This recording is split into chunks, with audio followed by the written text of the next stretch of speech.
Halo semua, Assalamualaikum warahmatullahi wabarakatuh. Perkenalkan, nama saya Nisa Nuraini dari kelas C224 dengan NIM 1022462. Di sini saya akan menjelaskan materi mengenai komputer fraud dan cyber security. Komputer fraud atau kecurangan komputer adalah tindakan ilegal yang dilakukan dengan menggunakan komputer sebagai alat atau objek kejahatan. Tujuannya bisa untuk memperoleh keuntungan pribadi atau merugikan pihak lain. Bentuk kecurangan ini meliputi penyalahgunaan aset, manipulasi data, hingga pencurian informasi. Penyebab terjadinya fraud dijelaskan melalui konsep segitiga fraud. Yang pertama ada adanya tekanan, dorongan ekonomi atau pribadi. Yang kedua ada peluang, karena lemahnya pengawasan. Dan yang ketiga ada rasionalisasi atau pembenaran diri atas tindakan yang salah. Jenis-jenis kecurangan komputer diantaranya yaitu input fraud, yaitu memanipulasi data input seperti daftar gaji palsu. Yang kedua ada processor fraud, menggunakan sistem tanpa izin. Yang ketiga ada data fraud, mengubah atau mencuri file perusahaan.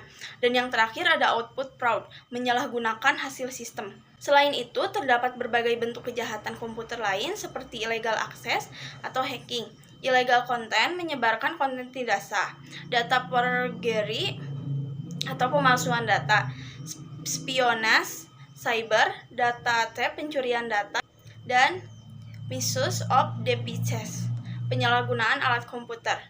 Beberapa faktor yang menyebabkan maraknya kejahatan komputer antara lain akses internet yang bebas, kelalaian pengguna, lemahnya sistem keamanan jaringan, pengetahuan pelaku yang tinggi, serta kurangnya hukum dan perhatian masyarakat terhadap keamanan digital. Bentuk-bentuk serangan yang umum terjadi meliputi hacking, mengambil alih sistem, spamming, mengirim email tidak penting, dan spoofing, penipuan online dengan menyamar sebagai pihak terpercaya. Untuk mencegah dan mendeteksi kecurangan, organisasi perlu membangun budaya integritas dan sistem pengawasan yang kuat. Penerapan kontrol internal seperti pemisahan fungsi, otorisasi transaksi, dan rekonsiliasi data menjadi hal penting. Dari sisi teknologi, perusahaan perlu membatasi akses, menerapkan autentikasi ganda, enskripsi data, pembaharuan sistem, serta melakukan audit internal dan eksternal secara berkala. Yang selanjutnya, cyber security atau keamanan cyber merupakan upaya untuk melindungi sistem komputer dari ancaman atau serangan digital.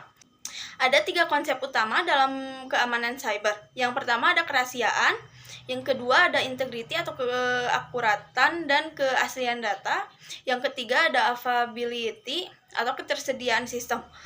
Untuk menjaga ketiganya, perusahaan bisa menggunakan firewall, two-factor authentication, enkripsi, dan sistem backup. Dalam dunia akuntansi, cyber security sangat penting karena perusahaan kini semakin bergantung pada teknologi informasi untuk mengelola keuangan. Serangan cyber dapat menimbulkan kerugian besar baik dari segi finansial maupun reputasi. Oleh karena itu, organisasi perlu berinvestasi dalam keamanan cyber, melatih auditor internal agar memahami resiko cyber, serta melakukan pengungkapan keamanan cyber dalam laporan tahunan sebagai bentuk transparansi dan kepercayaan publik. Segitu saja materi yang dapat saya sampaikan. Mohon maaf apabila ada kesalahan. Wassalamualaikum warahmatullahi wabarakatuh.